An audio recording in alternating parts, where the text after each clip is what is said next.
comment penser aux échecs, ou plutôt, quelle est la meilleure façon de penser aux échecs. Dans cette vidéo, je vais vous montrer une technique qui vous fera louper quasiment plus aucune tactique. Et grâce à cette technique, j'ai passé assez facilement la barre des 2100 Elo sur Lichess. Juste avant que la vidéo commence, n'hésitez pas à mettre un like et à vous abonner. J'essaye de sortir une vidéo par semaine. Et je vais lancer aussi une nouvelle série de coaching échecs. Donc si vous voulez être coaché gratuitement, n'hésitez pas à rejoindre mon serveur Discord dans la description. Et sur ce, bonne vidéo. On va voir maintenant la méthode que j'utilise de façon assez théorique. Donc dans un premier temps, la première chose qu'on fait quand on arrive sur une position à un moment critique, on va regarder les thèmes stratégiques de la position. Ça va nous servir plus tard dans les prochaines étapes et ça peut nous servir aussi à éclairer un peu la position. Donc je prends un petit exemple. Essayez de trouver dans cette position les thèmes stratégiques. Donc ça peut être des thèmes stratégiques au niveau de la structure, au niveau des rois, au niveau du matériel, au niveau du rapport de pièces. Donc essayez d'en lister au moins 3 ou 4. Vous pouvez essayer de mettre pause et essayer de trouver les thèmes stratégiques. Donc ici, ce que j'aime bien regarder en premier, moi, c'est les rois. Donc au niveau des rois, on voit que le roi noir est bien en sécurité. Il y a un fianchetto qui protège bien le roi noir.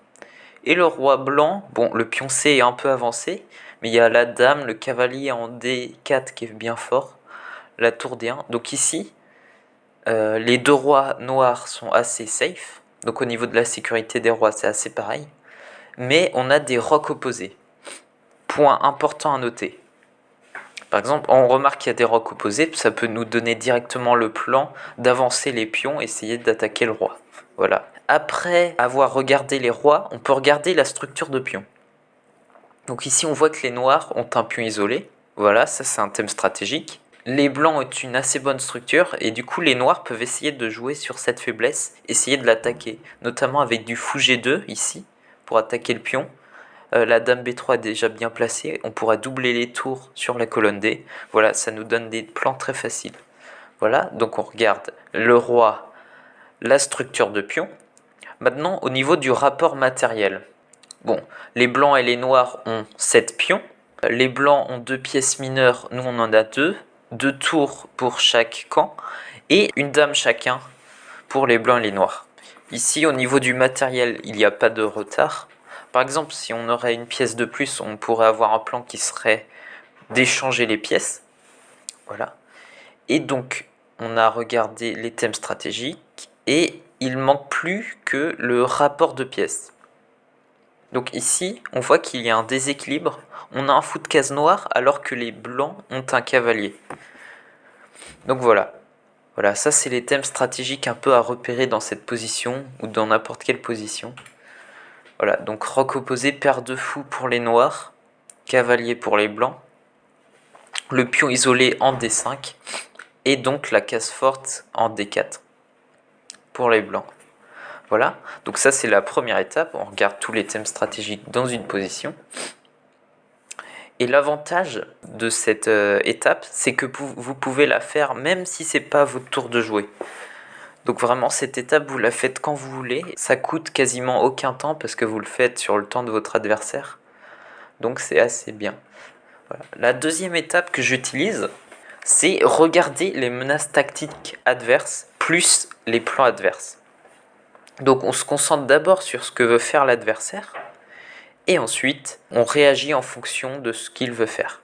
Donc par exemple ici, je vous ai mis un petit exemple. Ici les blancs ont une menace stratégique, ils ont un plan assez clair et précis, essayez de le trouver.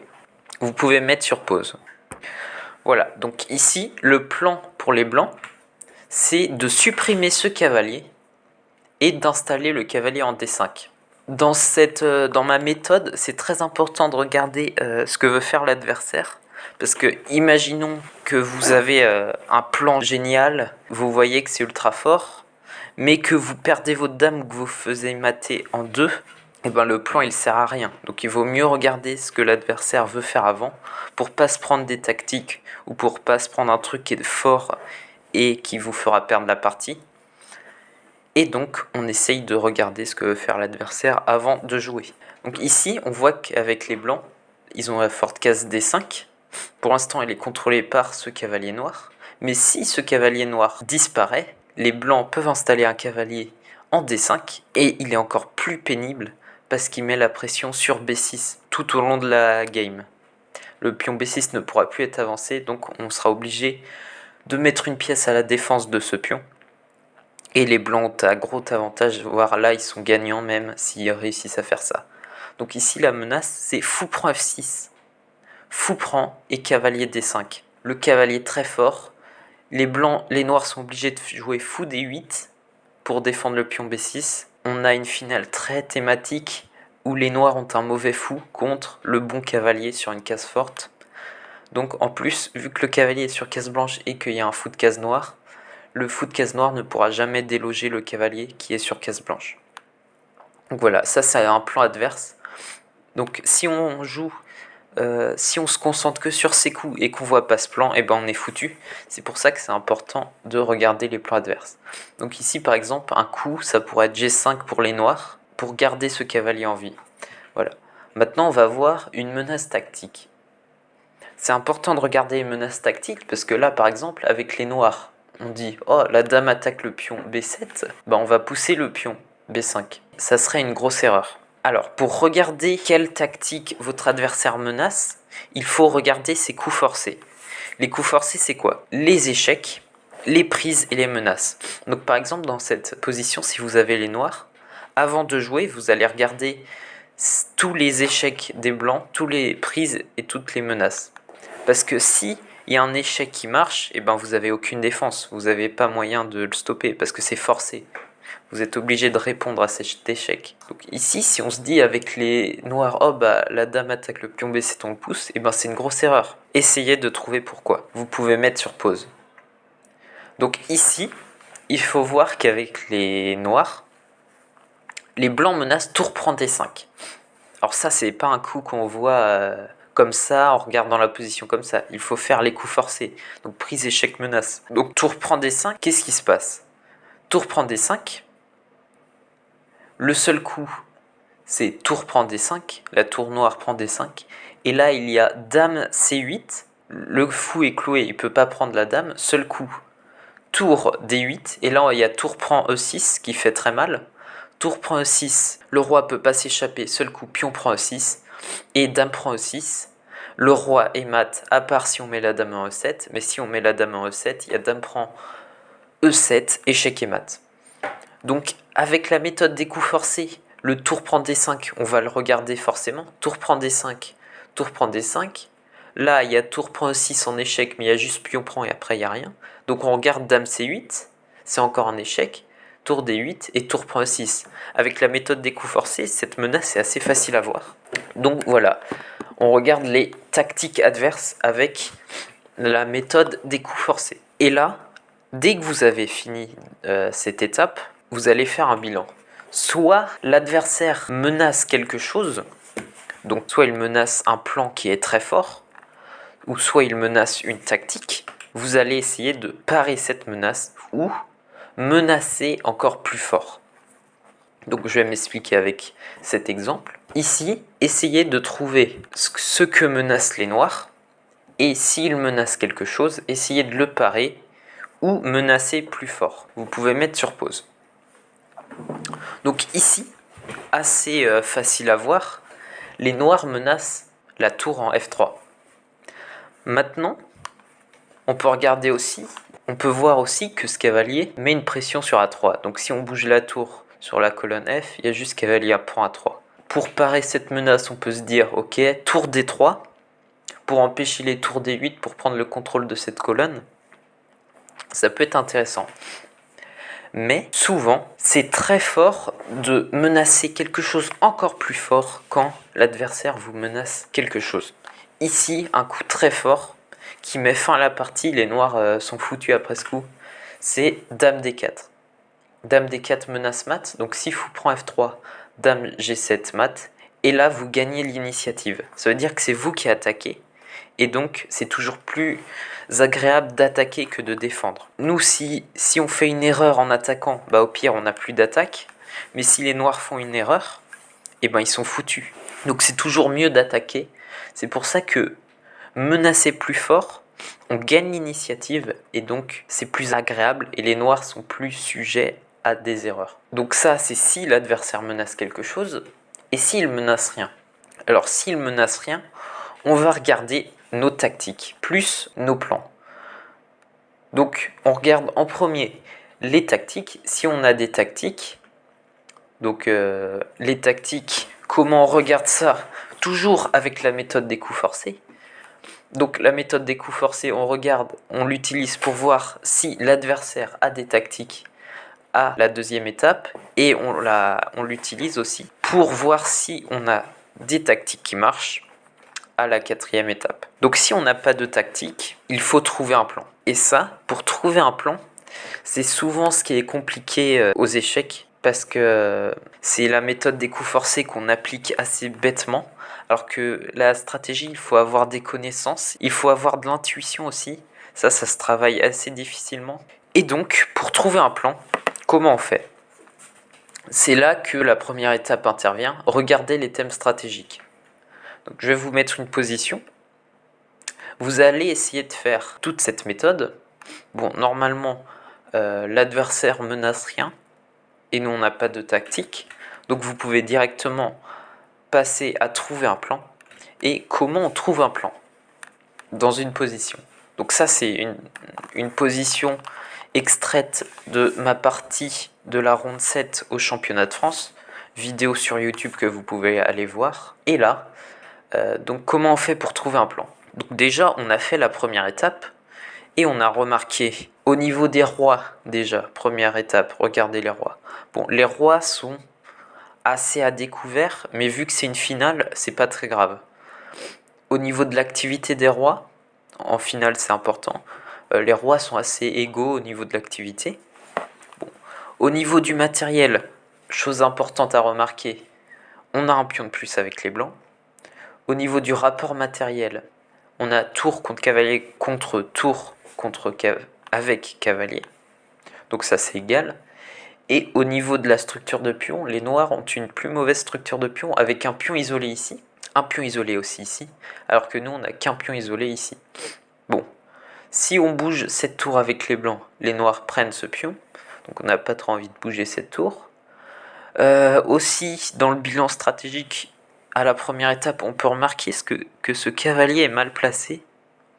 Il peut pas aller en C3, il peut pas aller en A3, sinon il y a tour pour A4. Et on peut remarquer aussi qu'on a une case forte ici en D5. Et ce cavalier aussi, bon ça c'est un peu un niveau plus élevé, mais si vous remarquez ça, c'est très bien. Ce cavalier peut difficilement contester cette case D5 parce qu'il est à 2 cases en diagonale de la case. Ça c'est un thème important à connaître. Quand un cavalier est à 2 cases en diagonale d'une case, il lui faut 4 coups pour arriver sur cette case. Voilà. Là, on a repéré les thèmes stratégiques. Et donc, on a cavalier mal placé, case forte en D5. Bah, un plan simple, mais très efficace, ça serait de mettre ce cavalier en D5. Évidemment, c'est pas le seul plan. Par exemple, vu qu'on a un pion de plus, on pourrait décider de ramener, je sais pas, le roi en D3 pour essayer de ramener cette tour sur la colonne B ou C avec l'aide de notre roi et essayer d'échanger les deux tours. On pourrait échanger les pièces, ça serait un autre plan. Mais ici, il n'y a pas vraiment de moyen parce que sur roi D3, la tour va en B4, attaquant le cavalier on est obligé de le bouger. Et ouais, c'est assez difficile de changer les pièces. Donc là, le meilleur plan, c'est clairement de mettre ce cavalier en D5. Et c'est ce que j'ai joué dans la partie. Et une fois qu'on a repéré qu'on doit mettre ce cavalier en D5, une méthode assez simple pour regarder les chemins de cavalier pour arriver ici, c'est de se dire, bon déjà là, le cavalier peut aller que en D2. Voilà. Là, pour aller sur cette case, il faut que le cavalier passe soit par F4, E3, C3 ou B4. Donc ici, la case C3 et B4 sont occupées. Donc le cavalier doit passer par E3 ou F4, sachant qu'il passe aussi par D2. Donc là, cavalier D2, il doit aller soit en E3, soit en F4. On sait que la case F4, c'est assez loin pour un cavalier vu que c'est 2 cases en diagonale. Mais la case E3 est assez proche. Par exemple, on pourrait aller en F1 puis en E3.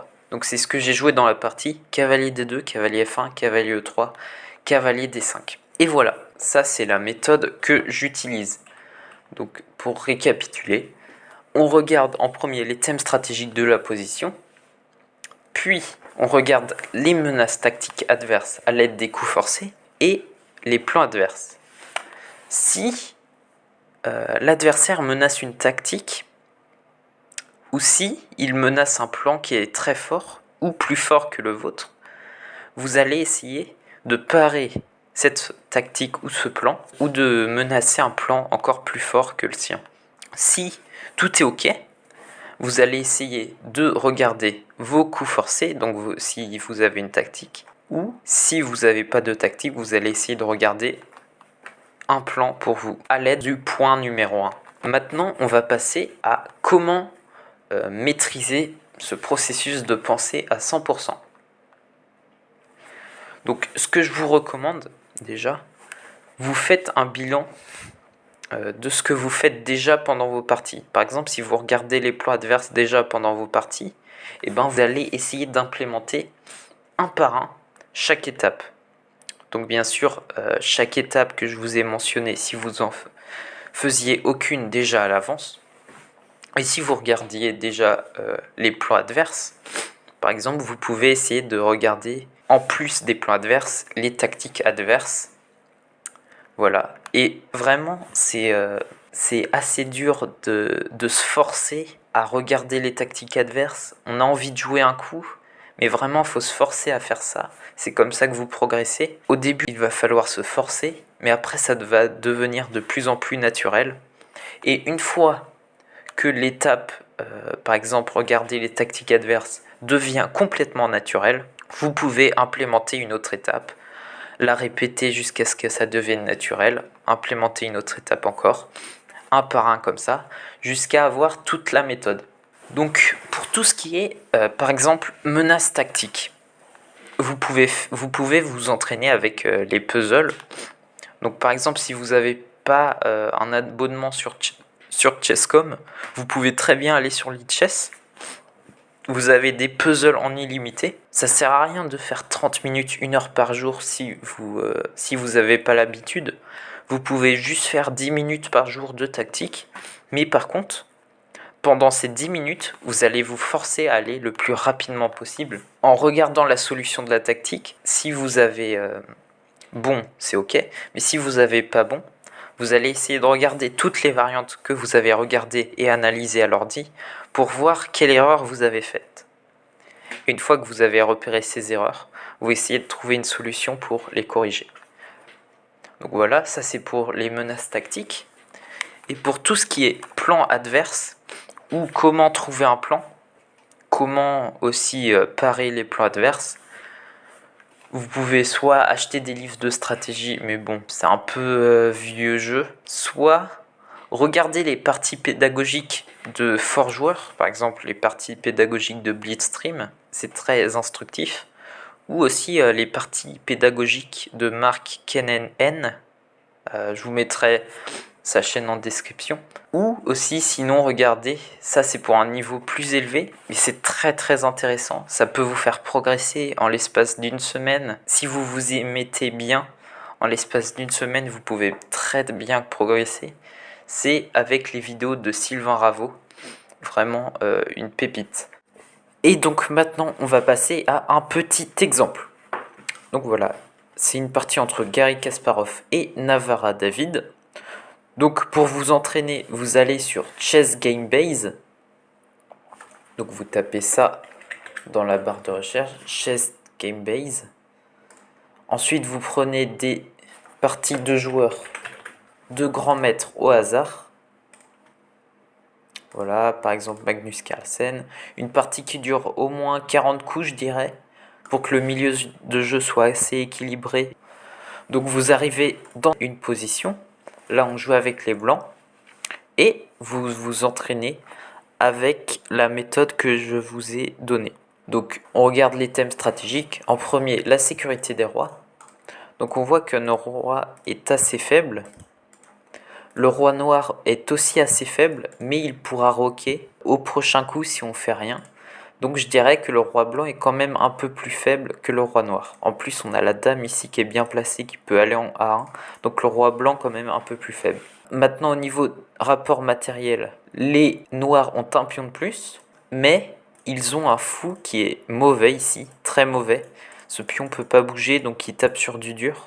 Et donc le pion est un peu compensé par ce fou qui est très mauvais pour les blancs. Au niveau du rapport de pièces, on a les mêmes pièces de chaque côté. Donc pour ça, rien à signaler. Au niveau de l'espace, je dirais que les blancs ont un peu plus d'espace avec ces deux pions. Au niveau de la structure de pion pour les blancs est vraiment mauvaise, contrairement aux noirs. Et au niveau de l'activité des pièces, on a une très bonne activité. Donc voilà, on a fait ce bilan stratégique. Donc on a vu qu'on avait une très bonne activité. On a vu aussi que sur le long terme, on était moins bien parce qu'on avait un pion de moins et une moins bonne structure. Donc on va essayer de créer des menaces assez rapidement. En plus, il va roquer au prochain. Donc il sera bien s'il peut roquer. Donc on va essayer de jouer assez rapidement en essayant d'empêcher le rock. Donc voilà un plan typique par exemple. Mais en contrepartie, on a cette dame C3 qui est très bien placée. Donc une fois qu'on a fait ça, qu'on a vu de possibles plans, on les garde en tête. Et on passe à la deuxième étape, on regarde si les noirs menacent des tactiques. Donc on va commencer par dame à échec. Seul coup, roi D2. On attaque la dame. La dame n'a plus d'échec. Le cavalier peut pas mettre en échec, donc il est obligé de défendre sa dame. Donc soit dame prend A2 ou dame B2. Et après peut-être un dame C5 pour activer notre dame et empêcher de roquer le roi noir. Et on n'est pas si mal. Donc dame 1, je pense pas que c'est une menace. S'il prend le pion A2, on avait déjà un pion de moins. Ça nous permet d'activer une pièce. Nous on va essayer de jouer sur l'activité. Et là s'il nous prend un pion en plus, on était déjà perdant sur le long terme. Donc j'ai envie de dire ça nous arrange, il nous laisse nous développer et c'est notre seule chance de gagner cette partie, de nous laisser nous développer et de créer une attaque sur son roi ou de créer quelque chose. Donc dame 1 c'est pas trop une menace. En autre échec on a dame A3, peut-être roi B1. Alors là il peut faire nul en répétant, mais je pense pas que c'est dans son intérêt. Il a un pion de plus. Roi B1 et peut-être cavalier ici qui attaque la tour et A2. Et ici, pour s'en sortir, ça attaque ma tour, ça attaque ça.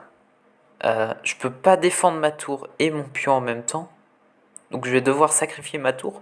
Mais c'est pas si grave de sacrifier de la qualité ici. Pourquoi? Parce qu'il a que 2 pièces développées. Et nous, on en a plus.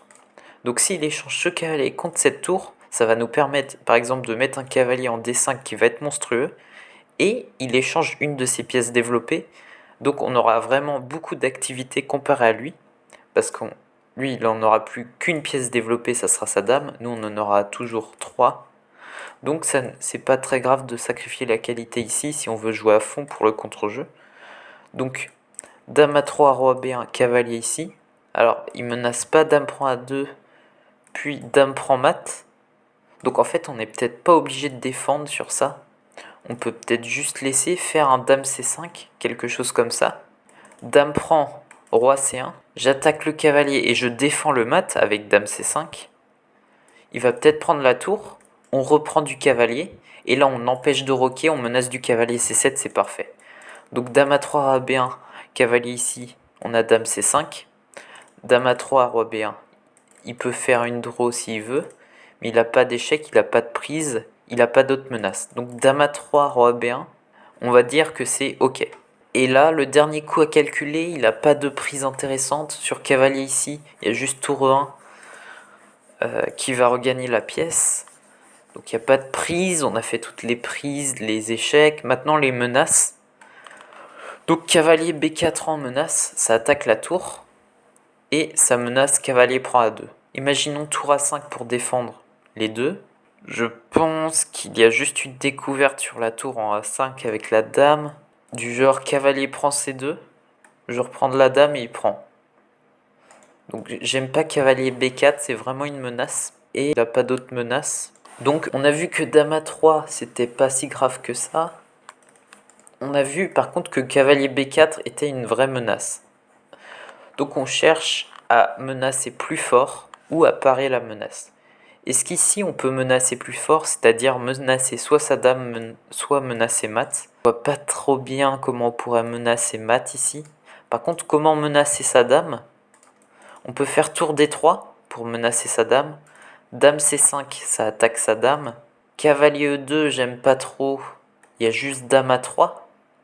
Il regagne le temps, il va pouvoir jouer cavalier B4 au prochain coup. Donc j'aime pas trop sous-développer une pièce comme ça en E2 alors que mon cavalier était très bien en F4. Ici on a deux coups principaux, c'est tour D3 ou dame C5 pour contre-attaquer sa dame. Et sinon si on veut pareil, juste cavalier B4, on a cavalier D3, mais c'est pas terrible parce qu'on recule ce cavalier qui était bien placé. Donc vraiment je préfère soit dame C5 soit tour D3 à voir. Comment on pourrait empêcher ce cavalier B4? A3 on peut pas, ça serait pris par la dame. Donc là j'ai deux coups candidats vraiment.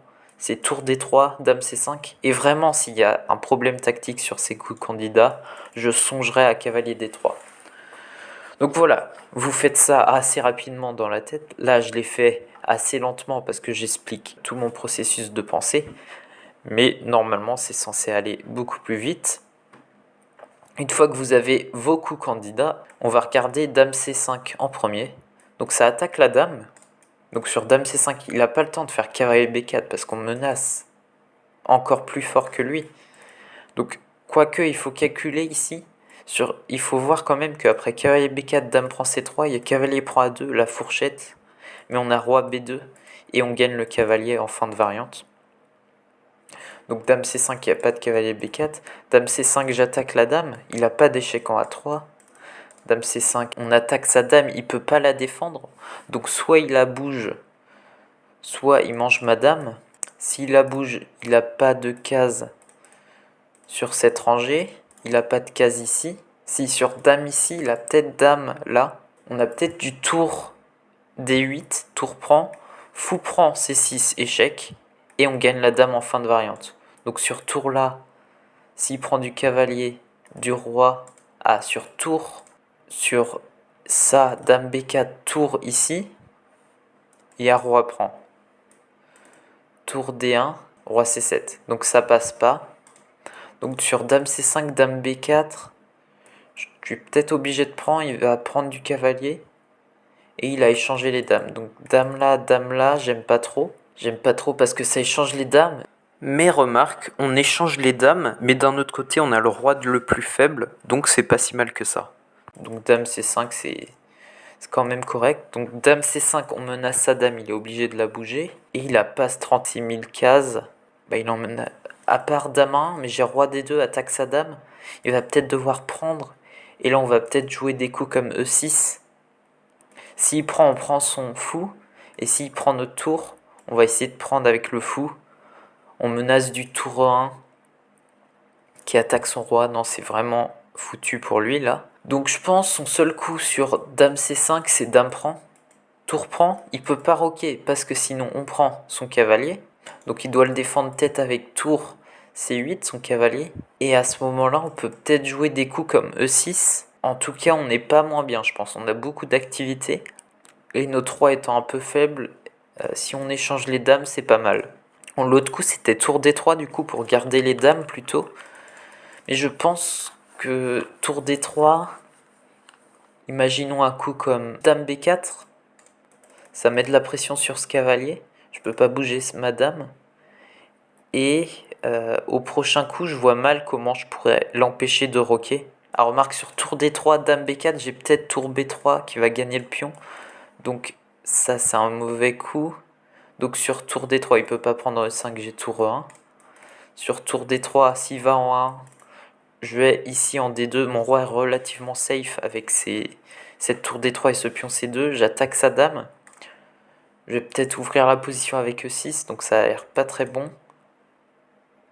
Il doit peut-être aller en A5. Mais après, en A5, je vois mal comment je l'empêche de roquer. Donc je pense que dame C5 est meilleur. Pour l'empêcher de roquer, on force l'échange des dames, ce qui nous arrange par rapport à nos 3. Et on a encore beaucoup d'activité avec nos pièces. Donc moi, j'opterais pour dame C5 plutôt. Donc une fois que vous avez votre coup, l'intérêt de regarder des parties de grands maîtres, c'est de voir le coup qu'ils ont joué, au lieu de regarder avec l'ordi qui va donner des coups pas humains des fois. Donc là, le coup que j'ai donné, c'est celui que Garry Kasparov a joué.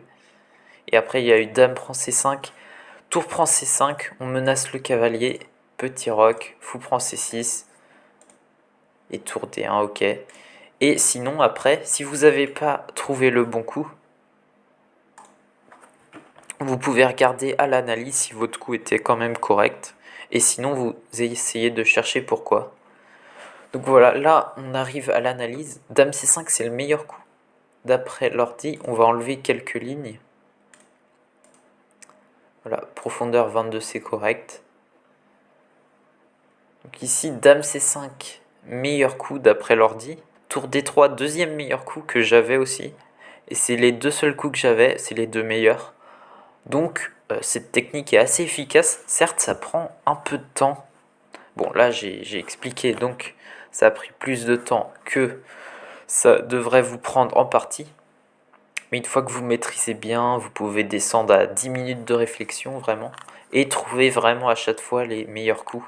Donc ici, on peut regarder si on avait les bonnes variantes. Par exemple, sur Dame C5, Dame 1, tour Roi D2, je voyais que j'étais très bien. Parce que tête Dame prend, et là, on avait du E6, comme j'ai dit, pour ouvrir la position. C'est vraiment une catastrophe. Donc là, il était vraiment obligé d'échanger. Je disais sur tour C8, c'est pas très dangereux pour protéger le cavalier parce qu'on a E6. S'il prend tour 1, non, s'il prend, on a le fou en l'air, donc il peut pas prendre. Peut-être petit roc. Et là, ok. Il faut trouver la suite, mais là, je me trouvais pas si mal que ça. Mon cavalier est actif, cette tour est active. Ce fou est monstrueux. Je développais ma dernière pièce. On a ce pion qui crée une bonne tension ici. Ok, donc ça j'avais raison encore. Et du coup sur tour D3 j'aimais pas Dame A5. Ouais, Dame A5 c'était le seul coup pour les noirs ici que j'avais. Et là je trouvais pas trop comment continuer avec les blancs. Ok, l'ordi propose Dame E2. Et sur Dame prend A2. Fou prend, pion prend. Et Dame C3. Ouais, j'aime moins que Dame A5. Là cette dame est très active. Ma dame subit un peu la présence de cette dame en A2. Les tours peuvent s'activer sur la colonne B. Il peut déjà roquer, donc mon roi est vraiment faible là. Et j'ai un peu de mal à échanger les dames. J'ai peut-être dame ici, mais j'échange les dames, je rentre dans une finale avec son pion A passé. Donc la finale est vraiment pas très bonne. Et mon cavalier est un peu moins pertinent ici, maintenant que son roi a roqué. Donc vraiment, je préférais dame C5 et ça s'est montré à l'analyse et par le coup de Garry Kasparov. Donc voilà. Donc pour vous entraîner, vous pouvez trouver des parties sur le site Chess.com et vraiment si vous voulez maîtriser cette technique assez rapidement, cette méthode, je vous conseille de faire au moins une partie par jour. C'est pas mal pour progresser assez rapidement. Sinon, vous faites votre entraînement quotidien avec les tactiques, les vidéos stratégiques. Et au niveau des parties pour s'entraîner, vous pouvez par exemple prendre votre samedi et le samedi vous faites 1 heure de partie. Donc vous faites autant que vous pouvez. Et ça peut être aussi intéressant de voir combien de bonnes réponses vous avez eues pendant ces 1 heure. Et de faire ça à chaque fois pour voir un peu votre progression. Donc voilà, maintenant on va passer à la conclusion. Donc si cette vidéo vous a plu, n'hésitez pas à mettre un like, ça ferait extrêmement plaisir. Commentez aussi ce que je pourrais améliorer dans mes vidéos, ça c'est très important pour moi. ce que vous voudriez voir en prochaine vidéo aussi. Et du coup, commentez, abonnez-vous et tout ça. Et sur ce, à la prochaine vidéo.